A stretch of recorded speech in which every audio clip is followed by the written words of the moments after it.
वन्दे वन्दारुमन्दरामिन्दुभूषणनन्दनम् अमन्दानन्दसन्तोह यन्दुरं सिन्दुराननम् षट्वक्त्रकृत्तिकापुत्र षट्चक्रस्तकृपानिधे उद्दिष्टाभीष्टवरद कर्तव्यं लोकरक्षणम् उद्दिष्टोत्तिष्ठ गाङ्गेय उद्दिष्ट श्रुतिसंस्तुत उद्दिष्ट सर्वदेवेश त्रैलोक्यं मङ्गलं गुरु। सुप्रभातमस्तु शशिचूडदानुभवाय सुप्रभातमस्तु शरणागतवत्सलाय सुप्रभातमस्तु शरदिन्दुसमाननाय सुप्रभातमस्तु सबरेन्द्र सुधाप्रियाय सुप्रभातमस्तु वसुरशूरकुलान्तकाय सुप्रभातमस्तु समलाभः दिव्यनाम्ने सुप्रभातमस्तु सरशक्तितनूर्धराय सुप्रभातमस्तु सरसम्भव सुप्रभातम्। श्रीवेदसूक्तसकलागममन्त्ररूप श्रीकार्तिकेय कमलानन तारकारे श्रीसिन्धुतीरविलसत्सुगुहानिवास श्रीकन्दमादनपते तव सुप्रभातम्। षट्कोणमध्यविलसत्प्रणवस्वरूप षड्भावनाशा षडानन षट्किरीट षष्टिव्रतप्रिय सुमङ्गल दिव्यमूर्ते श्रीकन्दमादनपते तव सुप्रभातम्। श्रीस्कन्दपुष्करिणिका सुबधोयभूताः श्रीभस्मचित्रमणिभूषित दिव्यगात्राः त्वत्सन्निधौ प्रतिदिनं प्रविशन्ति भक्ताः श्रीकन्दमादनपते तव सुप्रभातम्। श्रीकुम्भसम्भव सुगप्रमुखा मुनीन्द्राः श्रीपारिजातकुसुमाणि करे गृहीत्वा श्रीपादपद्ममुभयं सदार्चयन्ति श्रीकन्दमादनपते तव सुप्रभातम्। श्रीब्रह्मविष्णुसुरनायक देवमुख्या त्वत्पादपद्ममधुरामृतबाणहेतो त्वारे स्थिताः प्रतिदिनं निगमागमग्नाः श्रीकन्दमादनपते तव सुप्रभातम्। सर्वार्थसाधक जयन्ति पुरी निवासाः विप्रेन्द्वर्य गणभक्तगणा महन्तः त्वत्सन्निधौ प्रतिदिनं निवसन्ति सर्वे श्रीकन्दमादनपते तव सुप्रभातम्। सरसम्भवते करुणा प्रतीदा विधिशङ्कर विष्णुमुगैर्विदिता करुणालवभाग्यदिगश्चिदहो मनुजैः सकलैर्नियतं विनुताः शिवदात किराश्रुतिताद्भरता भवतः सकलैर्विदिता हि भवान् शुभलाशपलाश सवे प्रथमम् हुतभोजिमुखान्त महो कृतवान् कलितः कलितं कलुषं सकलं सरसम्भवहन्तु महो भगवन् सरजन्म भवान् गतवान् मदिमन् सरदिन्दु समान मुकाम्बुरुह शिवनिन्दन सुस्वरतो विपुता तिथिजैरगरूपतरैर्विदुताः त्वदुभास्य रद पुनरप्यमरा भवता सुहिता विहिता नियतम् विधिना भवतस्सि सुता वितिता परदानमदान्ममदा जतितात्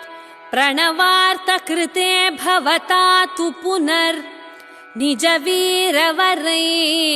सवितीर्यमितः मुनिभिः परिवारितपो भगवन् सपरात्मजया सुरराट्सुदया सहसाननया सह पादिभवान् शिखिवाहन षण्मुख सर्वगुरो शरणागतमाधुरमादिजितम् करुणाकरकामतखामहतम् सरगाननसम्भवचारुरुचे परिपालयतारकमारगमाम् शरदिन्दुसमानषडाननया सरसीरुहचारुविलोचनया निरुपाधिगया निजबालतया परिपालयतारकमारगमाम् हरसारसमुद्भव हैमवती करपल्लवलालितकं रतनो मुरवैरिविरिञ्च मुदं पुनिते परिपालयतारकमारगमाम् गिरिजासुतसायकभिन्नगिरे सुरसिन्धुतनूज सुवर्णरुचे शिखिवाह शिखावलदेव नमो परिपालयतारकमारगमाम् परितो भव मे पुरतो भव मे पतिमे सततं गुहरक्षस माम् वितराजिषु मे विजयं परितः परिपालयतारकमारगमाम् जय विप्रजनप्रिय वीर नमो जय भक्तपरायण पत्र नमो जय साग विशाख कुमार नमो परिपालयतारकमारगमाम् एकं पक्षत्वयं शक्षत्रिमूर्तिं च चतुर्बलम् पञ्चस्कन्दं षष्ठसाहं सप्तत्वपरिपूरितम् अष्टपुष्पं नवाक्षं स दशव्याप्तं महात्पुदम् एवमाति महावृक्षम् आलयन्तं गुहं भजे वन्दे वन्दारुमन्दरामिन्दुभूषणनन्दनम् अमन्दानन्दसन्तोह यन्दुरं सिन्दुराननम् षट्वक्त्रकृत्तिका पुत्र षट्चक्रस्तकृपानिधे उद्दिष्टाभीष्टवरद कर्तव्यं लोकरक्षणम् उद्दिष्टोत्तिष्ठ गाङ्गेय उद्दिष्ट श्रुतिसंस्तुत उद्दिष्ट सर्वदेवेश त्रैलोक्यं मङ्गलं गुरु सुप्रभातमस्तु शशिचूडदानुभवाय सुप्रभातमस्तु शरणागतवत्सलाय सुप्रभातमस्तु शरदिन्दुसमाननाय सुप्रभातमस्तु सबरेन्द्र सुधाप्रियाय सुप्रभातमस्तु वसुरशूरकुलान्तकाय सुप्रभातमस्तु समलाभः दिव्यनाम्ने सुप्रभातमस्तु शरशक्तितनूर्धराय सुप्रभातमस्तु शरसम्भव सुप्रभातम् श्रीवेदसूक्तसकलागममन्त्ररूप श्रीकार्तिकेय कमलानन तारकारे श्रीसिन्धुतीरविलसत्सुगुहानिवास श्रीकन्दमादनपते तव सुप्रभातम् षट्कोणमध्यविलसत्प्रणवस्वरूप षड्भावनाशा षडानन षट्किरीड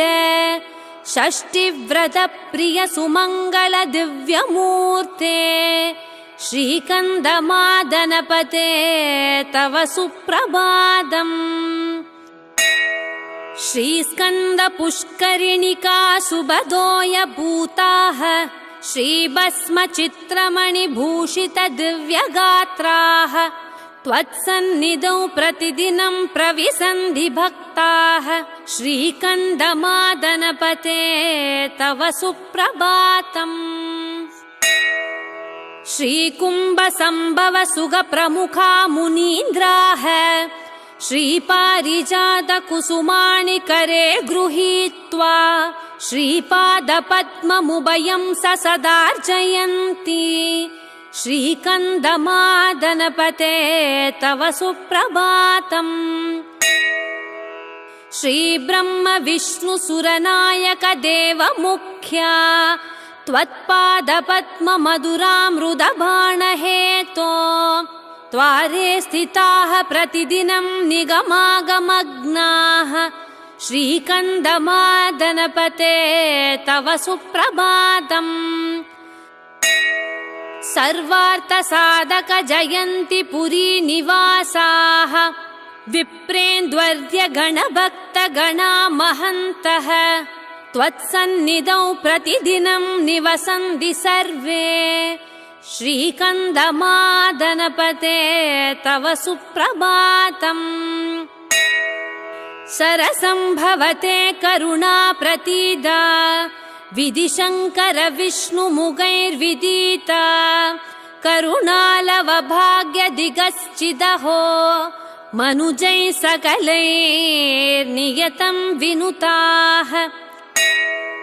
शिवदातकिराश्रुतिताद्भरता भवतः सकलैर्विदिता हि भवान् शुभलाशपलाश सवे प्रथमम् हुतभोजिमुखान्त महो कृतवान् कलितः कलितं कलुषं सकलं सरसं भवहन्तु महो भगवन् सरजन्म भवान् गतवान् मदिमन् सरदिन्दु समान मुकाम्बुरुह शिवनिन्दन सुस्वरतो विपुता तिथिजैरगरूपतरैर्विदुताः त्वदुभास्य रद पुनरप्यमरा भवता सुहिता विहिता नियतम् विधिना भवतस्सि सुता वितिता परदानमदान्ममदा जतितात् प्रणवार्थकृते भवता तु पुनर् निजवीरवरै सवितीर्यमितः मुनिभिः परिवारितपो भगवन् सपरात्मजयासुरराट्सुदया सहसाननया सह पादिभवान् शिखिवाहन षण्मुख सर्वगुरो शरणागतमाधुरमादिजितम् करुणाकरकामतखामहतम् सरगानन सम्भव चारुरुचे परिपालय तारकमारगमाम् शरदिन्दु समान षडाननया सरसीरुह चारु विलोचनया निरुपादिगया निजबालतया परिपालय तारकमारगमाम् हरसार समुद्भव हैमवती करपल्लवलालितकं रतनो मुरवैरि विरिञ्च मुदं पुनिते परिपालय तारकमारगमाम् गिरिजासुतसायक भिन्नगिरे सुरसिन्धुतनूज सुवर्णरुचे शिखिवाह शिखावलदेव नमो परिपालय तारकमारगमाम् परितो भव मे पुरतो भव मे पति मे सततं गुहरक्षस माम् वितराजिषु मे विजयं परितः परिपालय तारकमारग माम् जय विप्रजनप्रिय वीर नमो जय भक्तपरायण पत्र नमो जय साग विशाख कुमार नमो परिपालय तारकमारग माम् एकं पक्षत्वयं शक्षत्रिमूर्तिं च चतुर्बलम् पञ्चस्कन्दं षष्ठसाहं सप्तत्वपरिपूरितम् अष्टपुष्पं नवाक्षं स दशव्याप्तं महात्पुदम् एवमाति महावृक्षम् आलयन्तं गुहं भजे वन्दे वन्दारुमन्दरामिन्दुभूषणनन्दनम् अमन्दानन्दसन्तोह यन्दुरं सिन्दुराननम् षट्वक्त्रकृत्तिका पुत्र षट्चक्रस्तकृपानिधे उद्दिष्टाभीष्टवरद कर्तव्यं लोकरक्षणम् उद्दिष्टोत्तिष्ठ गाङ्गेय उद्दिष्ट श्रुतिसंस्तुत उद्दिष्ट सर्वदेवेश त्रैलोक्यं मङ्गलं गुरु सुप्रभातमस्तु शशिचूडदानुभवाय सुप्रभातमस्तु शरणागतवत्सलाय सुप्रभातमस्तु शरदिन्दुसमाननाय सुप्रभातमस्तु सबरेन्द्र सुधाप्रियाय सुप्रभातमस्तु वसुरशूरकुलान्तकाय सुप्रभातमस्तु समलाभः दिव्यनाम्ने सुप्रभातमस्तु शरशक्तितनूर्धराय सुप्रभातमस्तु शरसम्भव सुप्रभातम् श्रीवेदसूक्तसकलागममन्त्ररूप श्रीकार्तिकेय कमलानन तारकारे श्रीसिन्धुतीरविलसत्सुगुहानिवास श्रीकन्दमादनपते तव सुप्रभातम् षट्कोणमध्यविलसत्प्रणवस्वरूप षड्भावनाशा षडानन षट्किरीड षष्टिव्रतप्रिय सुमङ्गल दिव्यमूर्ते श्रीकन्दमादनपते तव सुप्रभातम् श्रीस्कन्दपुष्करिणिका सुबधोय भूताः श्रीभस्मचित्रमणिभूषित दिव्यगात्राः त्वत्सन्निधौ प्रतिदिनं प्रविशन्ति भक्ताः श्रीकन्दमादनपते तव सुप्रभातम् श्रीकुम्भसम्भव सुगप्रमुखा मुनीन्द्राः श्रीपारिजातकुसुमाणि करे गृहीत्वा श्रीपादपद्ममुभयं सदार्चयन्ति श्रीकन्दमादनपते तव सुप्रभातम् श्रीब्रह्मविष्णुसुरनायक देवमुख्या त्वत्पादपद्ममधुरामृतबाणहेतो त्वारे स्थिताः प्रतिदिनं निगमागमग्नाः श्रीकन्दमादनपते तव सुप्रभातम् सर्वार्थसाधक जयन्ति पुरी निवासाः विप्रेन्द्वर्य गणभक्तगणा महन्तः त्वत्सन्निधौ प्रतिदिनं निवसन्ति सर्वे श्रीकन्दमादनपते तव सुप्रभातम् सरसम्भवते करुणा प्रतीदा विधिशङ्कर विष्णुमुगैर्विदिता करुणालव भाग्य दिगश्चिदहो मनुजैः सकलैर्नियतं विनुताः शिवदात किराश्रुतितात् भरता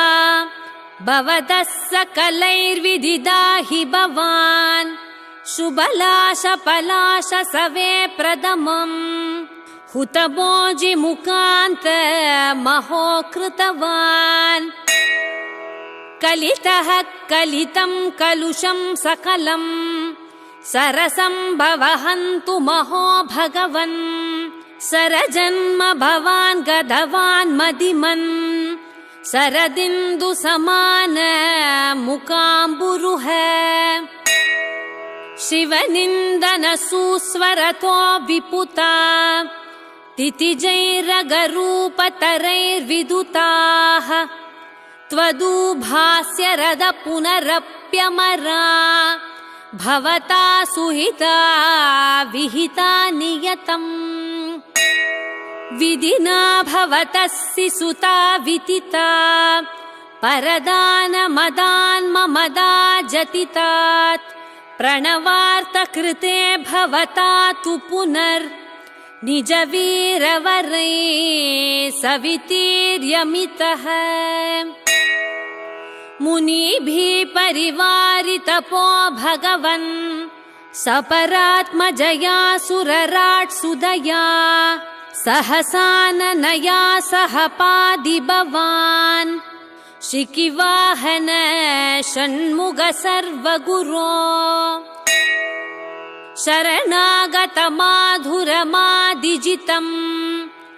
करुणाकरकामतखामहतम् सरगानन सम्भव चारुरुचे परिपालयतारकमारगमाम् शरदिन्दु समान षडाननया सरसीरुहचारु विलोचनया निरुपादिगया निजबालतया परिपालयतारकमारगमाम् हरसारसमुद्भव हैमवती करपल्लवलालितकं रतनो मुरवैरिविरिञ्च मुदं पुनिते परिपालयतारकमारगमाम् गिरिजासुतसायकभिन्नगिरे सुरसिन्धुतनूज सुवर्णरुचे शिखिवाह शिखावलदेव नमो परिपालयतारकमारगमाम् परितो भव मे पुरतो भव मे पति मे सततं गुहरक्ष समाम् वितराजिषु मे विजयं परितः परिपालयतारकमारगमाम् जय विप्रजनप्रिय वीर नमो जय भक्तपरायण पत्र नमो जय साग विशाख कुमार नमो परिपालयतारकमारगमाम् एकं पक्षत्वयं शक्षत्रिमूर्तिं च चतुर्बलं पञ्चस्कन्दं षष्ठसाहं सप्तत्व परिपूरितम् अष्टपुष्पं नवाक्षं स दशव्याप्तं महात्पुदम् एवमाति महावृक्षम् आलयन्तं गुहं भजे इत्थं श्री सुप्रभातं ये पठन्तीह मानवाः ते सर्वे सर्वकामार्थाः प्रयान्ति गुहसन्निधौ।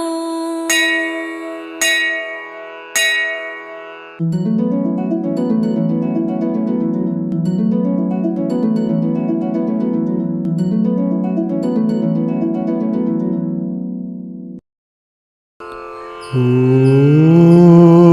सरवणभवाय नमः। ॐ सरवणभवाय नमः।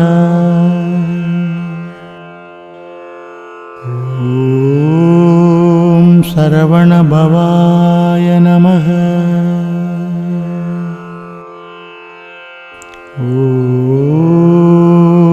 शरवणभवाय नमः।